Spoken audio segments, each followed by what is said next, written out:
शनीचे शाप का भोगावे लागतात हे उपाय देतील मुक्ती.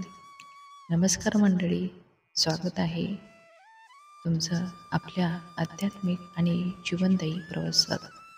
आज आपण बोलणार आहोत अशा विषयावर जो लाखो लोकांच्या जीवनाला प्रभावित करतो. शनीचे शाप. हो, तुम्ही बरोबर ऐकलत. शनिदेवाचे शाप का लागतात? कोणते कर्म त्यामागे कारणीभूत असतात? आणि सर्वात महत्त्वाचं म्हणजे या शापातून मुक्ती मिळवण्यासाठी कोणते उपाय करावेत? हे ऐकून काहीजण थोडेसे घाबरतील, काहींना उत्सुकता वाटेल. पण एक गोष्ट लक्षात ठेवा, शनिदेव फक्त शाप देत नाही, ते शुद्ध करतात. चला तर मग या गोडतेचा वेध घेऊया. शनिदेव कोण आहेत? शनिदेव म्हणजे कर्माचा अधिकारी. ते आपल्याला शिक्षा देतात, पण ती शिक्षा न्यायाची असते. ते ब्रह्मदेवाच्या आज्ञेने आपल्या क्रमानुसार फळ देतात.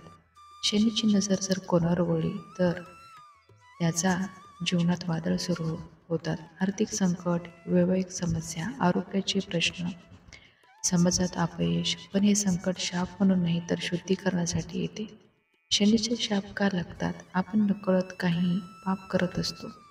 वृद्धाचे अपमान, गरिबाची हेटाळणी, जनावरावर अत्याचार, सत्यापासून दूर जाणे, आईवडिलांचा अवमान, कर्म कर्तव्य विसरणे, अहंकाराने भरलेले वागणे, हे सर्व पाप शनीच्या नजरेतून सुटत नाही. त्यामुळे शनीची दशा, साडेसाती आणि डेया अशा काळात जीवनात संकट उभे राहतात. पण या संकटांना टाळायचं नाही, त्यातून शिकायचं असतं.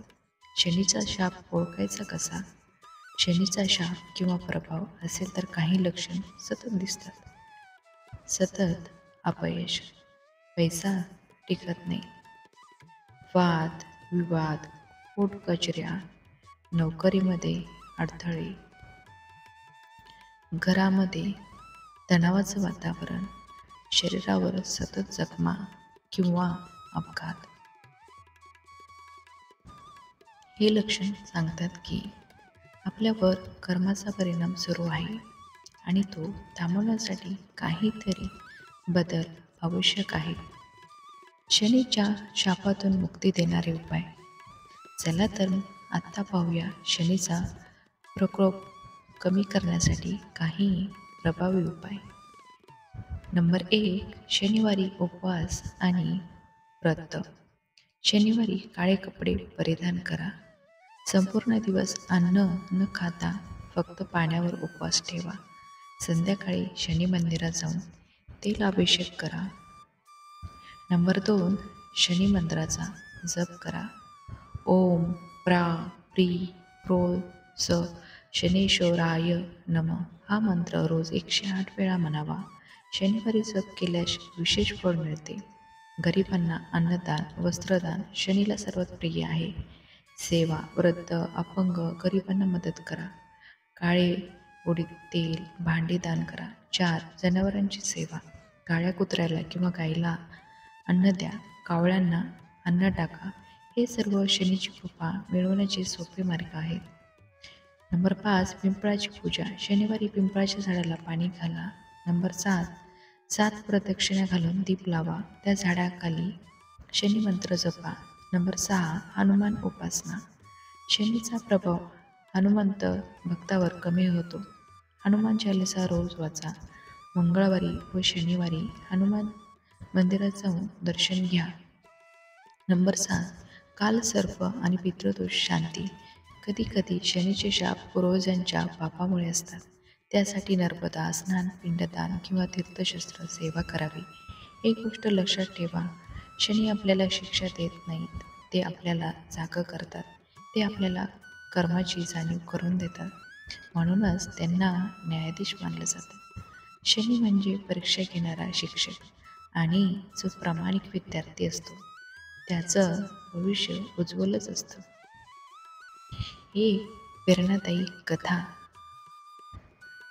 एका गावात एक ब्राह्मण सतत म्हणायचा, माझ्यावर शनीचा शाप आहे. त्याचं काहीच बरं चालत नव्हतं. शेती दुष्काळात गेली, घरात भांडण, अपघात झाली, एक दिवस त्याने एका संताला विचारलं, हे शनीचं दुःख केव्हा संपेल? संतांनी उत्तर दिलं, शनीचा शाप नाही बेटा, ही तुझ्या कर्माची फळं आहेत. तू सेवा कर, साधना कर आणि शुद्ध हो.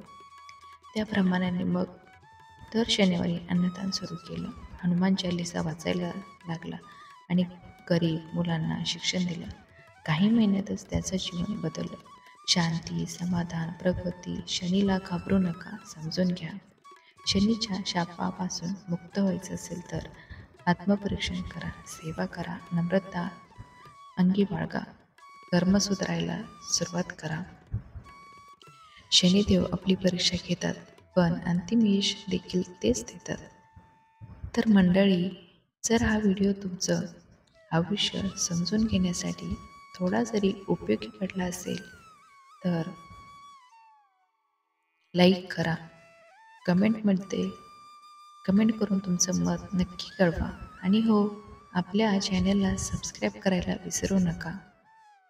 पुन्हा भेटूया एका नव्या विषयासह. जय शनिदेव, जय हनुमान. धन्यवाद.